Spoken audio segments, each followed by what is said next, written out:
lost surgery peeps. I just wanted to check in with you. It's so funny. When I hold the thing myself, I can't really see, so I might as well just take my glasses off. Anyway, yeah, I got my hair cut. It's kind of settling in now. Got it quite short, got a little color. I like short hair. I've decided to do that for a while. Anyway, I'm checking in because I said I'd be back soon, and then I wasn't. Um, I've had a pretty good week. Just to bring you up to date if you don't know who I am, I had the vertical sleeve gastrectomy on May 9th, 2011. Hey guys, that means next week is my 1 year surgiversary. Yes, indeedy. And last week, just by sheer coinkydink, I reached goal. I reached my doctor's goal of a normal BMI, and I'm very excited about that.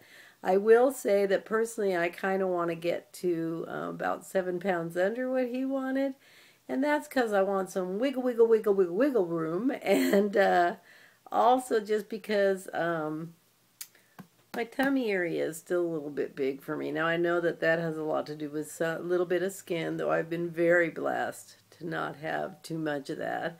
And, I mean, who knows? This just could be me being all niggledy about it, and it could be that I'm just fine where I'm at, and I'd be happy where I'm at. In fact, since I reached goal, I've been kind of playing around with adding more carbs, adding a little bit more food. Definitely on my beast days, like today, where I work out pretty much all day, I eat more carbs and a little bit more food. And at first I was kind of frustrated because it felt to me like a stall. And then I realized that what I was thinking of as a stall was maintenance. That's what maintenance is, people. It means, you know, eating, kind of living life. Having a few treats here and there, watching what you eat, being careful, because I always will, and having your weight stay the same, which it did. I went up a couple of pounds, went down. Now, today I actually lost a pound, so I am a pound under goal, and that works for me too, people. Anyway, I wanted to check in with you all. Basically, I'm very excited about Vegas. I think one of the reasons I'm trying to lose a little bit more weight, of course, has to do with Vegas. I am excited to report that I have the 2 outfits that you have to have, or not, you don't have to have, but the 2 outfits that we were all looking for the hoedown Friday night and the bling off on Saturday. I had wonderful miracles take place where my sweet mother-in-law sent an outfit home with my husband that is a denim skirt with pointed points on the end of the skirt, you know, a western skirt, and a matching shirt that comes down. They're denim. They have a Native American pattern on them. They have all kinds of bling that she applied because she's quite the character, my mother-in-law, and she always adds gems, glitter, and all kinds of stuff to all her clothes. And she had actually added some sprayed glitter, green glitter to this outfit. And there's even red fringe hanging from the back. Well, she's smaller than me, and the skirt doesn't quite close, but the top hides that nicely. And it is freaking perfect. Perfect, people. Especially with a little wonderful belt that my husband gave me of his, a Western-looking belt. So I'm ready for that. And then my mother-in-law and husband that very day were in a wonderful thrift store. Now, my sister Deanie, if you're watching this, which I know you are, the Happy Dragon girl. They went to the Happy Dragon, which is the rich people's thrift store. It's kind of unfair because all the stuff there is really inexpensive compared to the thrift stores around here. So the poor people don't get to go to the thrift store which costs the least. Explain that to me, will you?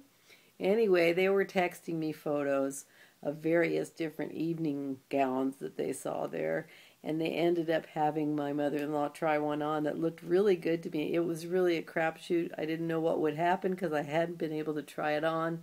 And when my husband brought it home, it's a Liz Claiborne black evening gown with fabulous beading all over it, black blingy beads on the bodice, and a wonderful up to there slit for my fabulous legs. And yes, I do have fabulous legs now, people. It fits me perfectly. I mean, it couldn't be better. So I went from feeling just kind of this desperate panic about not having things to wear because I have no money to suddenly having just exactly what I needed and without having to spend money because, yes, my dear mother-in-law bought that dress for me for $8. We're talking a Liz Claiborne evening dress in perfect condition. $8. Can't do much better than that. So I'm really getting excited now, and to think that I'm going to meet many of you in person, hug you, and spend a few precious days with you. It means so much to me, and to celebrate my first surgiversary in this way means everything. This community is so important to me. I'm going to leave it at that this week. I've got other things that I want to talk about because I'm doing a lot of head work. The wonderful Busting Loose group who have had me on challenges, basically almost every other month since my surgery, because that's about when I joined them. We're doing a workshop this month that has nothing to do with having weight loss as a goal. It has to do with doing the head work about self-acceptance and self-love. And boy, it's been putting me through my paces. When you get down to some of those core issues that may have been the reason why we were obese in the first place, or why we struggle with food, why we turn to food for comfort, and what's at the core of it for many of us, it's not comfortable, people. I will tell you that, but it's important work, and I think it lies at the core of what we need to do to succeed long term.